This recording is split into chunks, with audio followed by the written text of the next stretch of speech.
Hello, my beautiful wildflowers. How are you today? Alexis here with Modesty. Well, today is Friday and we are up on a weekend, and I am very happy about that, and I'm sure you are too. And I'm wondering, what are you doing this weekend? I still don't have any plans, which is good. Usually my weekends are so full, and so yeah, at least I get to relax, I think, maybe. But the day ain't over yet, right? So anyway, today what I want to do is I want to do a look for you using the ABH Norvina collection, which is volume 5 that I received yesterday and I unboxed for you in yesterday's video. And before I do that though, I did want to go ahead and explain to you about the difference of eyeshadow and pigments. And as you know, pigments are usually used, and the word pigment is usually used for eye unsafe colors or shades, right? And I did a lot of research on this because Angie from 4F Beauty, she mentioned that it's only in the US, and anything that she buys from the US will have that warning. And so I wanted to check into it, and I did find several good articles and some evidence-based articles, right, or studies. And what I come to find out, and I'm going to summarize this, is that the FDA has not approved the pigments because of the ingredients that's being used. There's nothing that says that it is definitely harmful. No, that's not what it's about. It's just there because they are forced to put anything that the FDA has not approved yet or has not been studied by the FDA and approved by them. They have to put that it's unsafe. And I'll tell you what it says, okay, exactly. And I did hold a site here.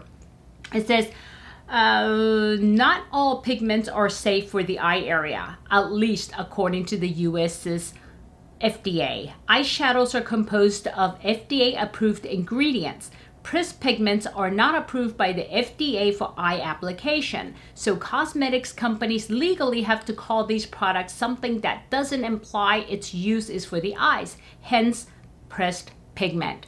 And I don't know if you know the process of getting approval from the FDA. I do, because I'm in healthcare and we go through it, and it's expensive. I'm talking millions, okay? And I think what may have happened is the cosmetics industry, it just said, you know what, it is safe. We know it's safe. And, you know, we'll just put a label instead of paying millions and millions and millions to get these kind of approvals, which is kind of strange, you know, take on it because, yeah, you guys have billions. Okay, so why not spend the millions to get approval? Well, because people use them, because they know the facts out there. And the European Union and like UK, I mean, these are all approved for the use around the eyes. But there's a couple of things that did come out of the studies that I did, and the first is that it has a tendency to stain, that they have seen evidence that it can definitely stain, especially if you don't use a barrier. And in order to prevent the staining of the skin, especially sensitive eye area, which tend to stain a little bit easier than the rest of your face, you should use a waxy barrier. And one recommendation for you is something like this, and I'm not endorsing this company by Mario, but this is what I use. And the reason why I use this is because it is waxy. It has a waxy consistency, and it actually creates a good barrier. And that's the difference between using a concealer and using a proper primer, okay? So you want to use something that's going to give you some waxy resistance to colors absorbing, okay? And the other thing is that it can be irritating for some people. But then again, that those people may also be irritated by any other eyeshadows as well, which is approved by the FDA. So it all depends, right? So what my recommendation for you guys is to make sure that you go ahead and patch test it, and not on your eyes, but somewhere sensitive like underside of your arm, and put a tape on it and let it sit there for at least overnight and longer if you can, and take a look and see if there's any irritation. So yeah, and that's what I was able to find out. And I'm giving you this preface because I will be using a couple of pigments, because I have patch tested and I did not have a reaction, and I am using a very good barrier. So yeah, we'll see. Anyway, I wanted to give you that intro. I know this is a lot longer than my usual intro, but let me get ready and I'll be right back.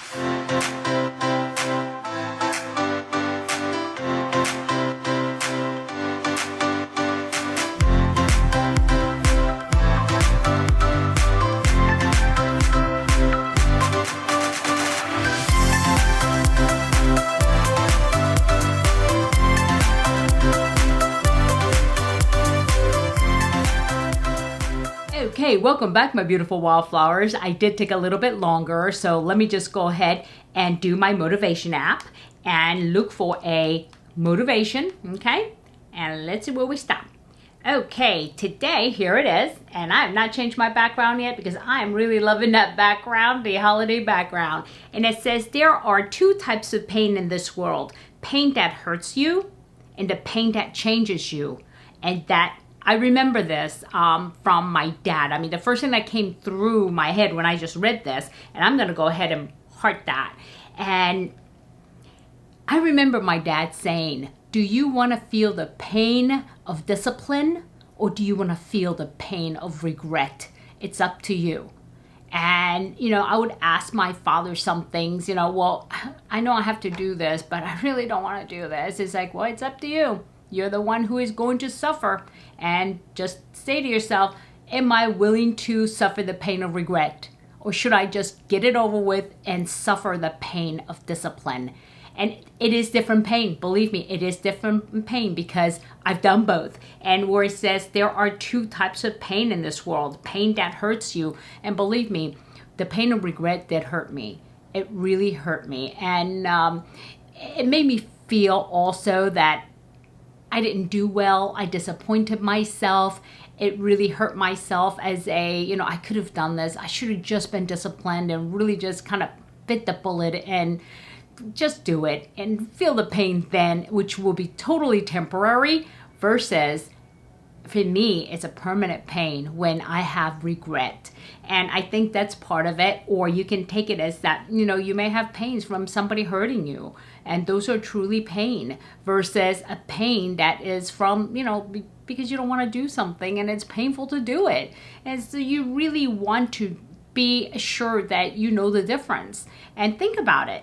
Think about it. Think about the times when you've been hurt and that just never goes away and you remember and you try to fight it and you have to work through it, which takes doubly the time, or the pain that you had to do because it was a pain, but I mean, it was discipline. I had to do it. But at the end, you were better for it. That really made you happy. And so there are differences. So, yep, this is a good one. Yeah, I'm channeling my dad here. Okay, so let's get started because this video is already long. I know that. And here it is, the ABH. And like I said, I will probably be using a couple of pigments that are in here because even their benign colors are pigments. And I looked at it first to see. And I'll tell you, even one like this, which I will be using, okay, as a, not a transition shade, but more of a, I guess you could call it transition shade, is a pigment. And also this here, A4, which I will be using just to lay it down so I can move my eyeshadow, is also a pigment. Yeah, so, yep. And so let me just go ahead and move you guys in here. And how's that?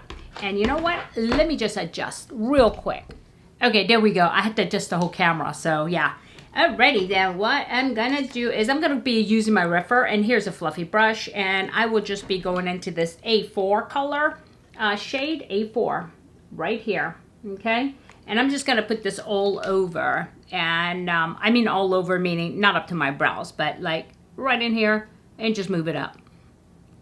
And like I said, I am using the barrier of Mario's primer. Yep. And I'm just going to go ahead and blend this in. And this is, I can tell you already, I'm going to love this. This is actually very blendable, at least in this outset. I like this. And I'm going to go ahead and go up a little bit and blend up, okay?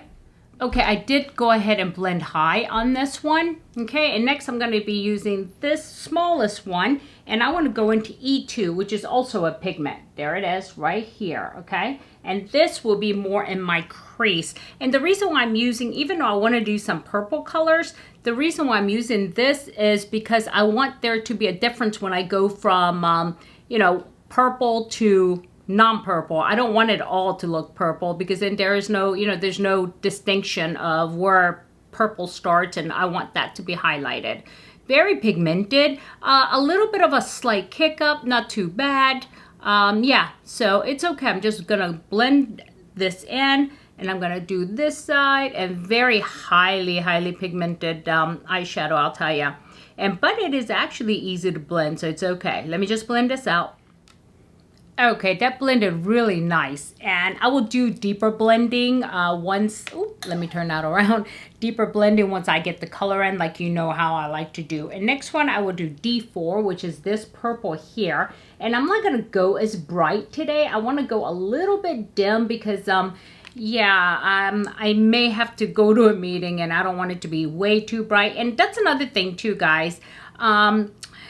You know, just because the palettes are really bright doesn't mean that you cannot make a look that's appropriate for work. And a lot of people refrain from buying pretty palettes like this because they're like, oh, but you know, it's not, I can't use it because, you know, I usually wear makeup to go to work.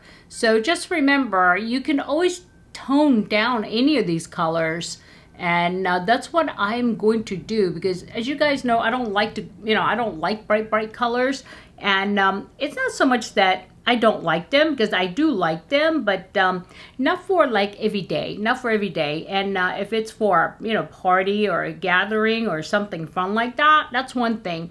But yeah, just for a regular everyday look, it just, yeah, there's no surprise element for somebody who hasn't seen me in a while, and then all of a sudden, you know, or they see me all the time and just looking kind of drab, and all of a sudden, you know, boom, you know, beautiful bright colors, to be like, wow, she actually isn't too bad. Yeah, okay, thank you. So anyway, yeah, so much for being humble, huh? But anyway, guys, yeah, yesterday's little talk I gave you is so important to be humble, especially this time of year. And we need to show gratitude to those that, you know, that have helped us get to where we are. And this is a reason why I'm doing the 900 Beautiful Wildflower giveaway, by the way, is to show you gratitude and to say thank you for being with me this whole time. And I know, you know, I'm not, you know, I'm not even close to being, you know, the best. I'm probably not even really that good. But you guys come back, you know, day after day, and you share your stories and you make comments and all of that. So I really do appreciate that.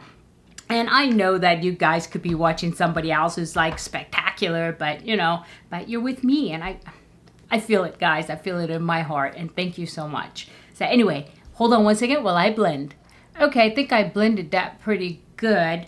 But what I do want to do is go back into my, oops, I have a message. Go back into my little A4, because I did lose a lot of the color there.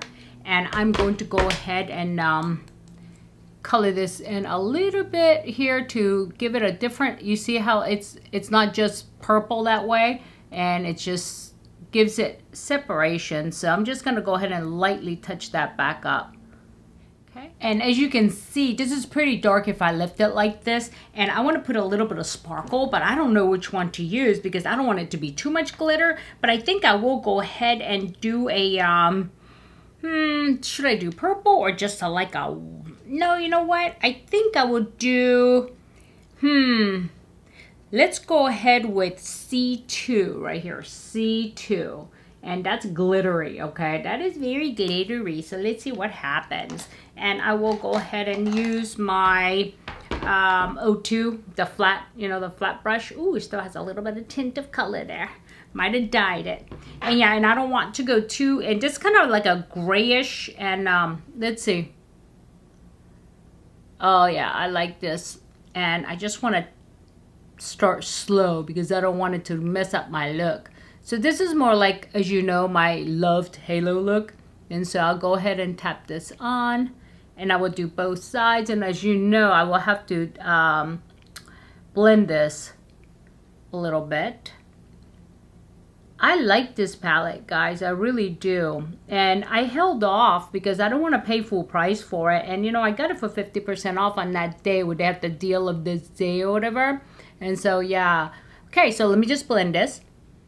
Okay, not bad. I mean, guys, this is not bad at all. And yeah, and I think what I'm going to do is I'm going to go under my eyebrow with a one, which is this white one here. Can you see? Yeah, this white one here. And to give it some height to my brows.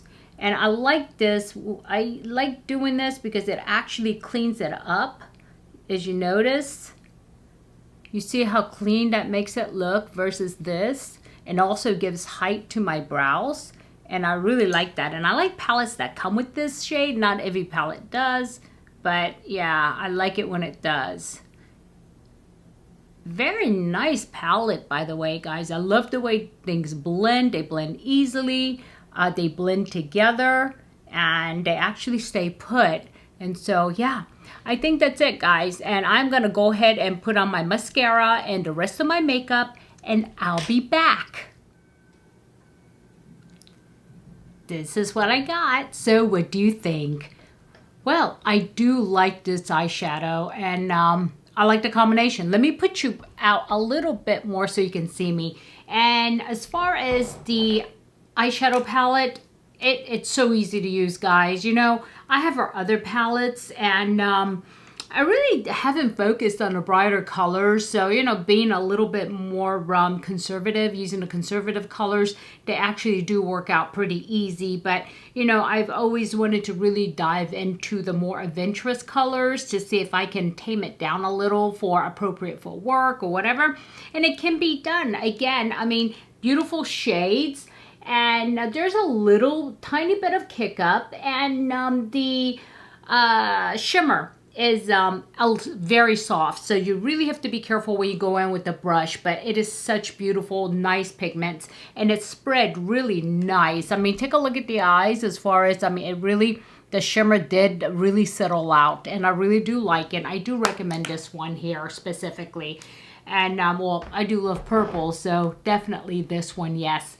And next, I just want to tell you what I used for the rest. I did use my Airbrush Flawless by Charlotte Tilbury as my foundation. It is in number 6 is the shade. It is a little heavy, guys. This is, if you want to cover stuff up, this is it. Yeah, so just don't put too much. And if you want it a little bit thinner, use a wet sponge, okay?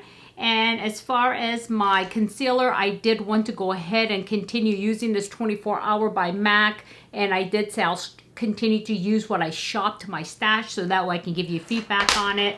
And also the powdered blush by MAC, also used on my stash.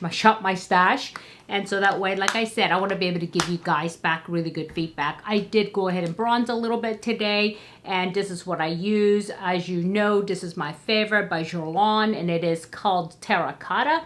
And this is so beautiful and so easy to work with. Not really heavy on pigments, which I like. You have to build up to it, and I love it.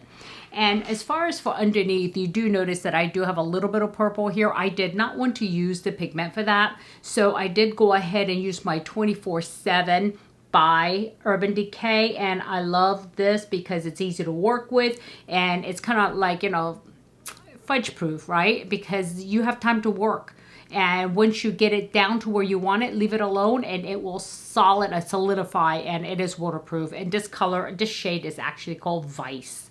Okay, and again, same thing here. I was just so impressed with this highlighter, and I really want to start using it. And I mean, this is really very nice highlighter. It's up here and right here on my Cupid's bow, and it's nice. I don't know why I never used it.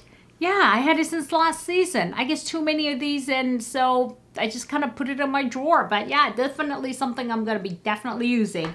And as far as the lips, I wanted to make sure that I did keep it a little bit tame because my eyes are just like really, you know, bright. And so I gone ahead and used Charlotte Tilbury, and this is her famous shade. It's called Pillow Talk. There it is. And I have used it quite a bit because I do love this. And this is a very beautiful go-to shade that I used to use a lot of. And so, yeah, that's it, guys. I think that's everything I put on. And also all my mascara, of course, you know, it's the MAC, right? It's the same waterproof one that I use for every video practically. So, yeah. So let me know what you think. Do you like it? And what do you think about it? And I did not go with the bright purple because I don't want it to take away from the eyes. So I did go with a little bit more, I guess, darker, deeper purple. So yeah, and let me know. And if I added any value, please do hit like. And if you haven't subscribed yet, there's a subscribe button that looks just like this one here below. Click on it until it turns gray, ring the bell, and select all so you know every time I upload a brand new video. Alrighty, my beautiful wildflowers, thank you so much for being with me today, and I want you to have a good day, a good night, a good week, or a good weekend. Whenever you're watching this, it does not matter. But just do remember, in a field of roses, be a wildflower and never sweat the small stuff. I'll see you soon. Bye-bye.